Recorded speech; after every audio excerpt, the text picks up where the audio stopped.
네, 샬롬 수망우리 교회 정지수 목사입니다. 아마 여러분들 이렇게 교회를 다니시고 또 신앙생활을 하시면서 이런 질문들을 한 번쯤 아니면 여러 번 해본 경험이 있으리라고 생각이 들어요. 성경은 아무 죄를 짓지 않았는데 왜 나를 죄인이라고 하나요? 여러분들도 이런 질문 해보신 적 있죠? 저도 이 질문 한 번 더 되뇌이면서 새롭게 한번 정리해 보려고 합니다. 성경은 이 질문에 대해서 이렇게 설명을 하고 있어요. 어떤 나쁜 죄를 지었기 때문에 죄인인 것이 아니라 오리지널 씬, 다시 말씀드리면 죄성을 가지고 태어나기 때문에 죄를 짓는다라고 성경은 말하고 있습니다. 조금 신학적인 그런 내용일 수도 있지만 쉽게 한번 설명해 보도록 하겠습니다.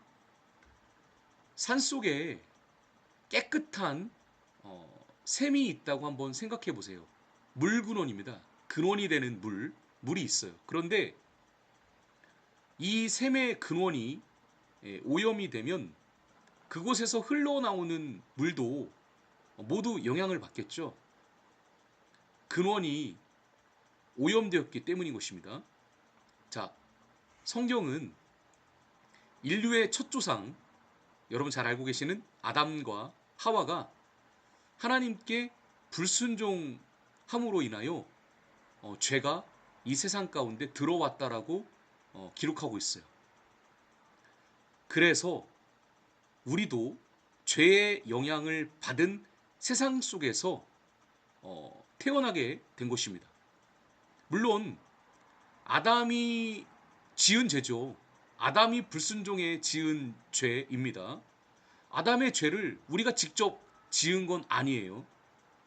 그렇지만 마치 깨끗한 샘의 근원이 오염된 것처럼, 그리고 그 오염된 샘에서 물이 흐르는 것처럼 우리 역시도 죄의 영향을 받으며 그 죄의 영향 아래 태어나게 되었다라는 것입니다. 뭐 좀 설명이 어려운 것 같아요. 자, 그렇지만 한번 이해해 보시면 좋겠고요. 성경은 최초의 인간인 아담의 범죄가 모든 인류에게 영향을 줬다라고 가르치고 있습니다. 그리고 로마서 5장 12절은 이렇게 표현하고 있습니다. 한 사람으로 말미암아 죄가 세상에 들어오고 죄로 말미암아 사망이 들어왔나니. 자, 이 구절이 말하고 있는 것은 당신이 아담의 죄를 직접 지었다라는 뜻이기보다는 아담 이후 모든 인간이 죄로 오염된 본성을 가지고 태어나게 되었다라는 의미인 것입니다. 마치 아까 그림에서 보신 것처럼 오염된 샘물에서 그 흐르는 물이 모두에게 영향을 미치는 것과 같은 것입니다. 자, 여러분, 많은 사람들이 죄인이라고 하면 살인을 했거나 뭐 남의 물건을 훔치거나 어떤 나쁜 짓을 하는 악한 사람으로 간주하는 경향이 있어요. 그러나 여러분, 성경에서 죄는요, 하나님과의 관계의 문제인 것입니다. 예를 들어서 하나님보다 자신을 더 의지하는 것, 그거 죄입니다. 하나님 없이도 잘 살 수 있어. 나는 내 주먹을 믿어. 라고 말하는 것 역시도 죄의 모습입니다. 하나님 뜻보다 자신의 뜻을 앞세우는 것, 이 모두가 다 죄의 모습입니다. 그래서 여러분, 하나님을 안 믿어도, 교회를 안 다녀도 이 세상에는 착하게 사는 사람들 참 많습니다. 선하게 사는 사람들이요, 법 없이도 살 사람들 참 많아요. 그렇지만 겉으론 착하게 선하게 살아도 하나님 앞에서는 여러분, 죄의 문제가 있다고 말하고 있는 것이 성경의 가르침인 것입니다.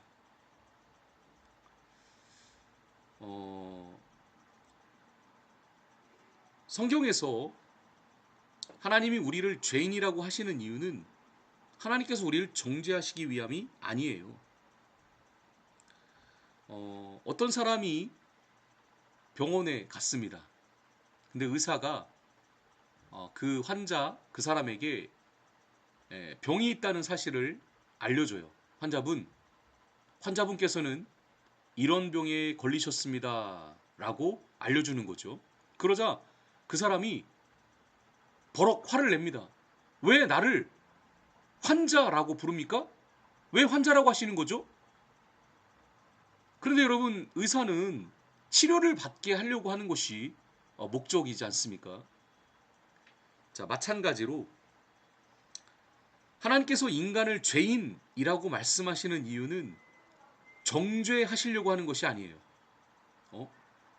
정확한 의미는 이것입니다. 우리가 죄의 문제를 깨닫고 예수님께 나와 구원받도록 하시기 위함인 것입니다. 건강한 자에게는 의사가 쓸데없고 병든 자에게라야 쓸데있나니 내가 의인을 부르러 온 것이 아니라 죄인을 불러 회개시키러 왔노라. 예, 우리 예수님의 말씀이시죠. 의인은 하나도 없나니 깨닫는 자도 없고 하나님을 찾는 자도 없고, 이게 우리의 현실이고, 그래서 예수님이 이 땅에 오셔서 우리의 죄를 대신 짊어지시고 십자가에서 죽으시고 다시 살아나셔서 우리에게 구원을 주셨어요.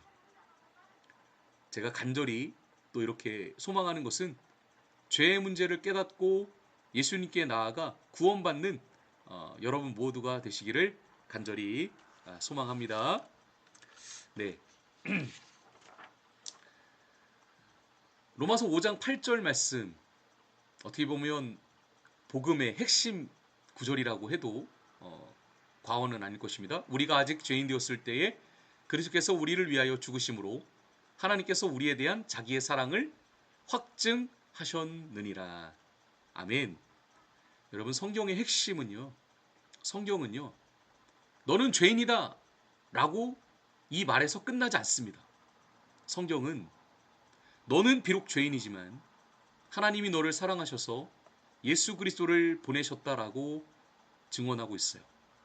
이것이 복음의 핵심입니다. 이제 정리를 좀 해볼까요? 우리는 어떤 살인이나 무슨 강도나 나쁜 짓을 지었기 때문에, 나쁜 짓을 했기 때문에 죄인이 아니라 죄성을 가진 존재로 태어났기 때문에 죄인인 것입니다.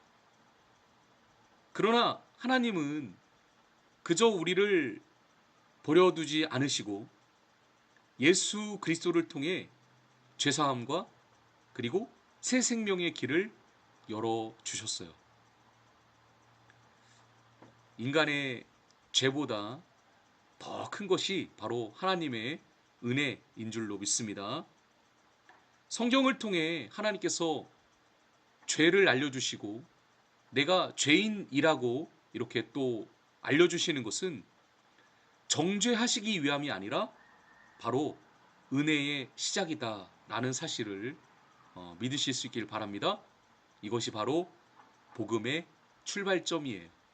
네, 더 새롭게 알아가고 정말 주님의 은혜 안에서 하나님의 자녀로 은혜를 누리며 살아가는 저와 여러분 모두가 되시기를 간절히 축복합니다. 샬롬.